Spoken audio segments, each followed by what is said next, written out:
পৃথিবীর ইতিহাসে গত ১,২৫,০০০ বছরের মধ্যে বিগত দশক ছিল সবচেয়ে উত্তপ্ত। এমনকি বিগত ২০ লক্ষ বছরের মধ্যে বর্তমান পৃথিবীর কার্বন ডাই অক্সাইডের পরিমাণ সবচেয়ে বেশি। বিশ্বের তাপমাত্রা এত দ্রুত বেড়ে চলেছে যে চলতি শতাব্দীর শেষের দিকে পৃথিবীর বেশ কিছু জায়গা সম্পূর্ণ বসবাসের অযোগ্য হয়ে পড়বে। বৈশ্বিক উষ্ণায়ন এবং জলবায়ু পরিবর্তনের সেই প্রভাব বাংলাদেশেও বেশ ভালোভাবেই পড়েছে।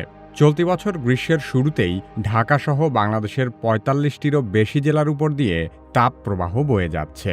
তাপপ্রবাহ কী এবং বাংলাদেশে তীব্র তাপপ্রবাহের কারণ কী সে সম্পর্কে আলোচনা করা হবে কি কেন কিভাবে এই পর্বে।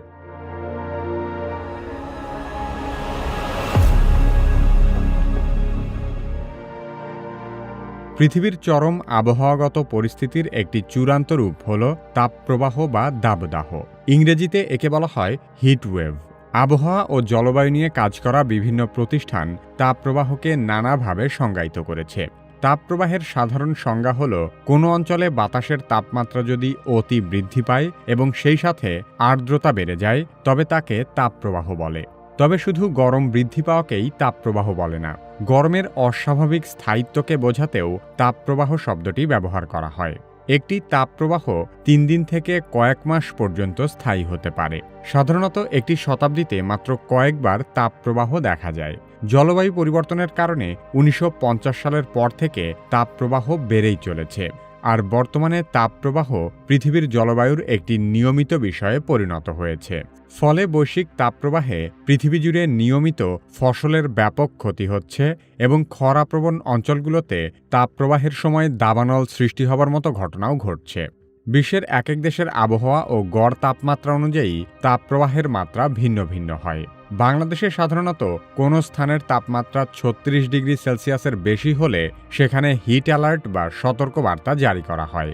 বাংলাদেশের আবহাওয়া অধিদপ্তরের তথ্য অনুযায়ী বাতাসে তাপমাত্রা ৩৬ থেকে ৩৮ ডিগ্রি সেলসিয়াসের মধ্যে থাকলে সেটিকে মৃদু তাপপ্রবাহ ধরা হয়।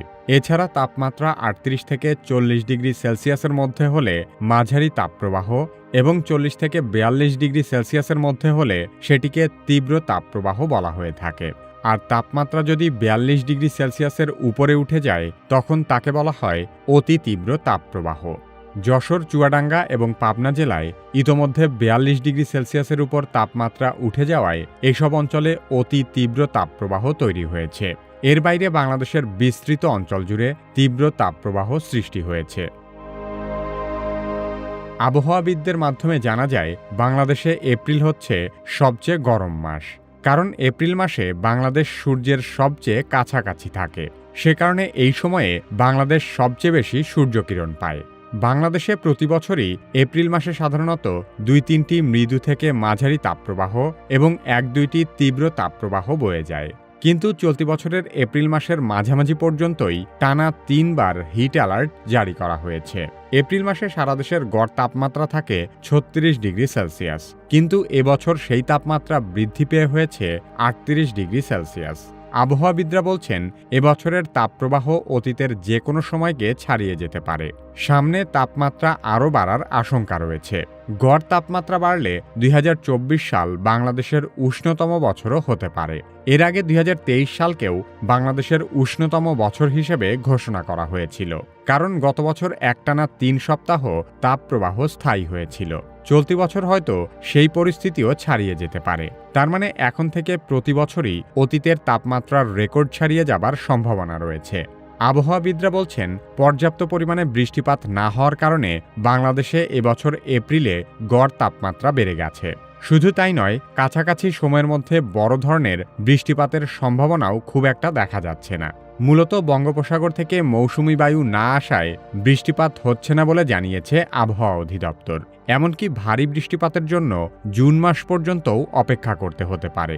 এর মাঝে দেশের কোথাও কোথাও বৃষ্টি হলেও সেই বৃষ্টি গরম কমানোর ক্ষেত্রে খুব একটা কাজে আসবে না বলেও জানিয়েছেন আবহাওয়াবিদরা। সে কারণে ২০২৪ সালের পুরো মে মাস জুড়েও তীব্র তাপপ্রবাহ চলতেই থাকবে। বাংলাদেশ আবহাওয়া অধিদপ্তরের পূর্বাভাস অনুযায়ী বাংলাদেশের উত্তর পশ্চিমাঞ্চলের জেলাগুলোতে বেশি তাপমাত্রা বিরাজ করছে। বাংলাদেশের ওই অঞ্চলের দিকে ভারতের পশ্চিমবঙ্গ, বিহার ও উত্তরপ্রদেশ রাজ্যের অবস্থান। ভারতের এইসব প্রদেশের তাপমাত্রা বছরে এই সময়ে ৪২ থেকে ৪৮ ডিগ্রি সেলসিয়াসের মধ্যে ওঠানামা করে। গত বছর ভারতের ওই অঞ্চলের সর্বোচ্চ তাপমাত্রা ছিল ৫২ ডিগ্রি সেলসিয়াস। তাই ওখানকার গরম বাতাস চুয়াডাঙ্গা, যশোর, কুষ্টিয়া, রাজশাহী হয়ে বাংলাদেশের অভ্যন্তরে প্রবেশ করে আমাদের তাপমাত্রাকে উত্তপ্ত করে দিচ্ছে। এই আন্তঃমহাদেশীয় বাতাসের চলাচল এবং স্থানীয় পর্যায়েও তাপমাত্রার অধিক বৃদ্ধির কারণে চলতি বছর দেশব্যাপী তাপপ্রবাহ আরও দীর্ঘায়িত হতে পারে।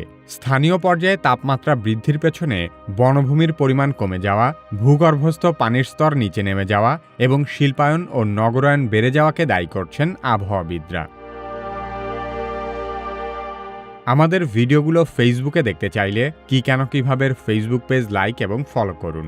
পরবর্তী ভিডিও আপলোড হওয়ার সাথে সাথে দেখতে চাইলে কিভাবে সাবস্ক্রাইব করে বেল আইকনটিতে ক্লিক করুন।